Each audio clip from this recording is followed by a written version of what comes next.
नमस्कार दोस्तों। स्वागत है आपका अपने चैनल सुनहरी कहानियाँ में। आज की कहानी है होली का मजाक, जिसके लेखक यशपाल जी हैं। आइए कहानी पर प्रकाश डालते हैं। बीबी जी, ओ बीबी जी, आप आवेंगी कि हम चाय बना दें? किलसिया ने ऊपर की मंजिल की रसोई से पुकारा। नहीं, तू पानी तैयार कर, तीनों सेट मेज पर लगा दे, मैं आ रही हूँ। बाज आए तेरी बनाई चाय से।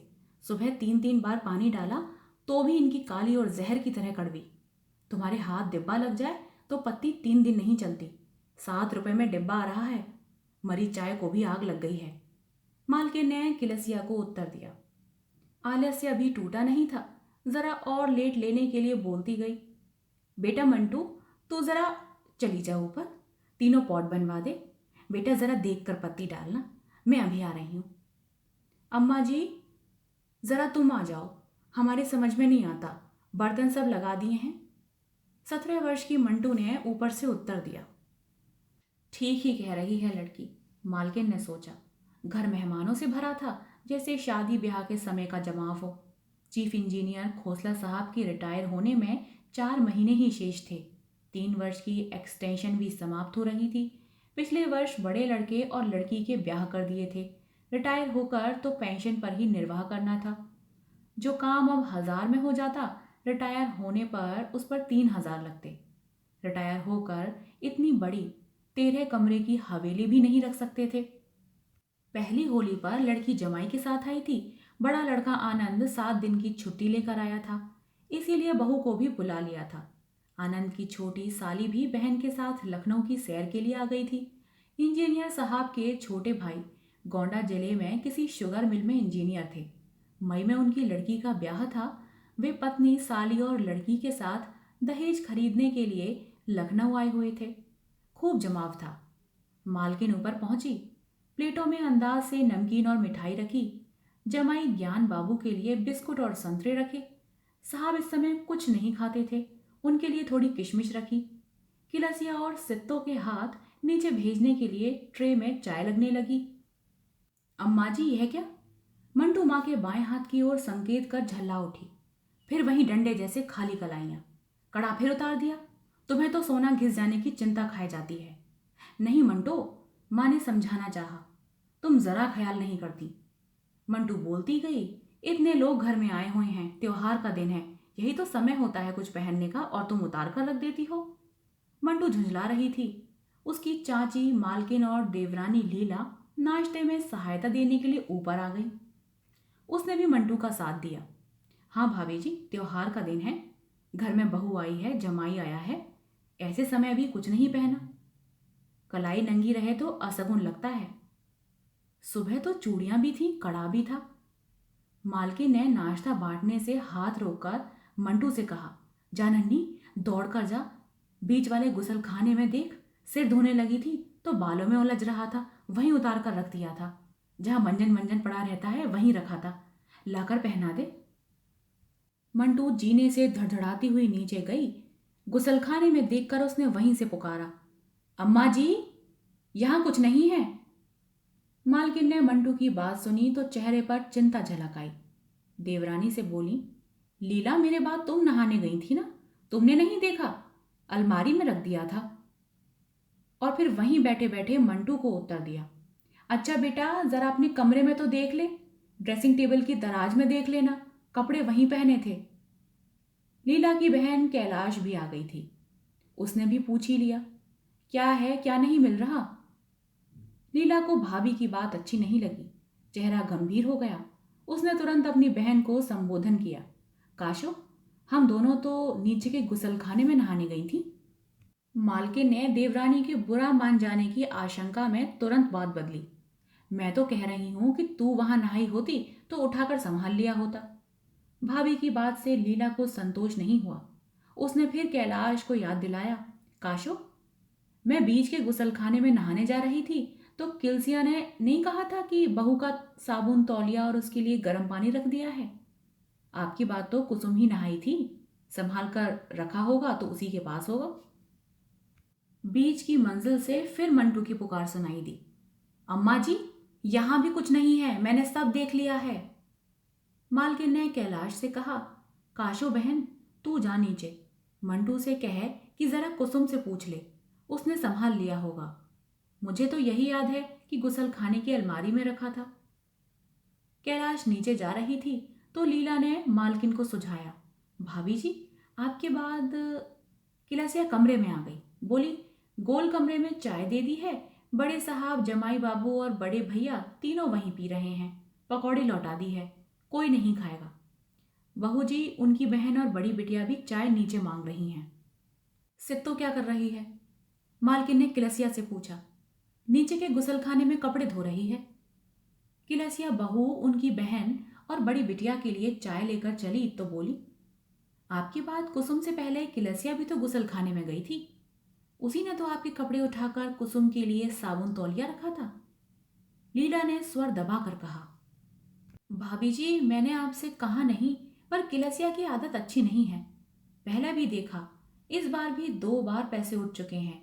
परसों मैंने मेज की दराज में 1 रुपए तेरे आना रखा था, 4 आने चले गए। इनकी कोट की जेब में रुपए रुपए के 27 नोट थे, 1 रुपया उड़ गया। कमरे किलसिया ही साफ करती है, मैंने सोचा इतनी सी बात के लिए क्या कहूँ। मालकिन ने समझाया, तू भी क्या कहती है लीला, 8 आने रुपए की बात मैं मानती हूँ, मरी उठा लेती होगी, पर 5 तोले का कड़ा उठा ले, ऐसी हिम्मत कहाँ? मरी बेचने जाएगी तो पकड़ी नहीं जाएगी। मंटू और कैलाश ने आकर बताया, कुसुम भाभी कहती हैं कि उन्होंने तो कड़ा देखा ही नहीं। सित्तो ने कपड़े धोकर सामने की छत पर लगे तारों पर फैला दिए थे। उसने वहीं से मालकिन को पुकारा, बीबी जी, सब काम हो गया है, अब हम जाएं? किलसिया फिर ऊपर आ गई थी, वह भी बोली, हमें भी छुट्टी दे दीजिए, त्योहार का दिन है, जरा घर की भी सुध ले ले। जाना बाद में, मालकिन बोली, देखो, हमने सिर धोया था तो कड़ा उतार कर गुसलखाने की अलमारी में रख दिया था, पहले ढूंढ कर लाओ, तब कोई घर जाएगा। किलसिया ने तुरंत विरोध किया, हम क्या जाने, हमें तो जिसने जो कपड़ा दिया गुसलखाने में रख दिया, रंग से खराब कपड़े उठाकर धोबी वाली पिटारी में डाल दिए, हमने छुआ हो तो हमारे हाथ टूटे। सित्तो ने दुहाई दी, हाय बीबी जी, हम तो बीच के गुसलखाने में गई ही नहीं, हम तो सुबह से महाराज के साथ बर्तन भांडे में लगी रही, फिर तब से नीचे कपड़े धो रही थी। खामखा क्यों बकती हो? मालकिन ने दोनों को डांट दिया, मैं किसी को कुछ कह रही हूं? कड़ा गुसलखाने में रखा था, 5 तोले का है, कोई मजाक तो है नहीं। किसकी हिम्मत है जो पचा लेगा? घर भर में चिंता फैल गई, सब और खुसुर फुसुर होने लगी, बात मर्दों में भी पहुंच गई। जमाई ज्ञान बाबू ने पुकारा, क्यों मंटू बहन जी, क्या बात है? माँ जी, मंटू ने छुपा लिया है, कहती है 5 चॉकलेट दोगी तो ढूंढ लेगी। मंटू ने विरोध किया, हाय जीजा जी, कितना झूठ, मैंने कब कहा? मैं तो खुद सब जगह ढूंढती फिर रही हूं। बड़ा लड़का आनंद भी बोल उठा, अम्मा जी, याद भी है कि कड़ा पहना था, कहीं स्टील वाली अलमारी में ही तो नहीं पड़ा है? तुम घर भर ढूंढवा रही हो, तुम भूल भी तो जाती हो, चाबियां रख दी हो ड्रेसिंग टेबल की दराज में छिपाकर और ढूंढती हो रसोई में। मालकिन ने जीना उतरते हुए बेटे को उत्तर दिया, तुम भी क्या कह रहे हो? कल शाम लीला के साथ दाल धो रही थी तो बाएं हाथ से घड़ी खोलकर रख दी थी। मंटू ने शोर मचाया, खाली कलाई अच्छी नहीं लगती, वहीं घड़ी नीचे रखकर कड़ा ले आई थी। बड़ी लड़की ने माँ का समर्थन किया, क्या कह रहे हो भैया, सुबह भी कड़ा अम्मा जी के हाथ में था, हमने खुद देखा है। कैलाश ने भी वीणा का समर्थन किया, सुबह मिश्रानी जी के यहाँ गई थी तब भी कड़ा हाथ में था, मिश्रानी जी ने नहीं कहा था कि बहुत दिनों बाद पहना है। सित्तो ने दोनों गुसलखाने अच्छी तरह देखे, फिर महाराज के साथ रसोई में सब जगह देख रही थी। किलसिया सब कमरों में जा जाकर ढूंढ रही थी, न देखने लायक जगह में भी देख रही थी और बड़बड़ाती जा रही थी, बीबी जी चीज खुद रखकर भूल जाती हैं और हम पर बिगड़ा करती हैं। बात घर में फैल गई, बड़े साहब और छोटे साहब ने भी सुन लिया था। दोनों ही इस विषय में जिज्ञासा कर चुके थे। छोटे साहब भाभी से अंग्रेजी में पूछ रहे थे, आपके नहाने के बाद नौकरों में से कोई घर के बाहर गया था या नहीं? सभी सहमे हुए थे। लड़कियां, स्त्रियां सब आंगन में इकट्ठा हो गई थीं। दबे दबे स्वर में नौकरों के चोरी लगने के उदाहरण बता रही थी। अब मालकिन भी घबरा गई थी। देवरानी ने उनके समीप आकर फिर कहा, देखा नहीं भाभी, किलसिया कस्में तो बहुत खा रही थी, पर चेहरा उतर गया है। यहाँ आकर तो देखिए। किलसिया ने बड़े साहब के कमरे से चिक उठाकर पुकारा। क्यों, क्या है? मंटू और वीणा ने एक साथ पूछ लिया। हम कह रहे हैं यहाँ तो आइए। किलसिया ने कुछ झुंझलाहट दिखाई। वीणा और मंटू उधर चली गई। दोनों बहनें कमरे से बाहर निकली तो मुंह छिपाए दोहरी हुई जा रही थीं। हंसी रुकने के लिए दोनों ने मुंह पर आंचल दबा लिए थे। किलसिया कमरे से निकली तो भौहें चढ़ाकर ऊंचे स्वर में बोल उठी, राज साहब के तकिए के नीचे छोड़ आई, घर भर में ढुनाई करा रही हैं। पापा के तकिए के नीचे? मंटू ने हंसी से बल खाते हुए कह ही दिया। लीला, कुसुम, कैलाश, नीता सबके चेहरे लाज से लाल हो गए। सब मुंह छिपाकर फिस फिस करती इधर उधर भाग गईं। मालकिन का चेहरा खिसियाहट से गंभीर हो गया। अवाक निश्चल रह गईं। वीणा से ज्ञान बाबू ने अर्थपूर्ण ढंग से खांस कर कहा, कड़ा मिलने की तो डबल मिठाई मिलनी चाहिए। छोटे बाबू से भी रहा नहीं गया, बोल उठे, भाभी क्या है? गोल कमरे से बड़े साहब की भी पुकार सुनाई दी। मिल गया? मंटू कहाँ से मिला है? मंटू मुंह में आंचल ठूंसे थी, कैसे उत्तर देती। छोटे साहब फिर बोले, भाभी, भैया क्या पूछ रहे हैं? मालकिन खिसियाहट से बिफरी हुई थी, क्या बोलती।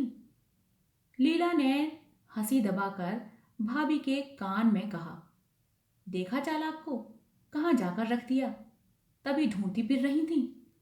जेवर चोरी की बात पड़ोसी मिश्रा जी के यहां भी पहुंच गई। मिश्राइन जी ने आकर पूछ लिया, मंटू की माँ, क्या बात है, क्या हुआ? कुछ नहीं, कुछ नहीं। मालकिन को बोलना पड़ा, खामखा शोर मचा दिया। कुसुम से रहा नहीं गया, अपने कमरे से झांक कर बोली, ताई जी, किलसिया ने अम्मा जी के साथ होली का मजाक किया है। आप सुन रहे थे कहानी होली का मजाक। आशा करती हूँ आपको यह कहानी पसंद आई हो। मिलते हैं एक नई कहानी के साथ, तब तक के लिए धन्यवाद।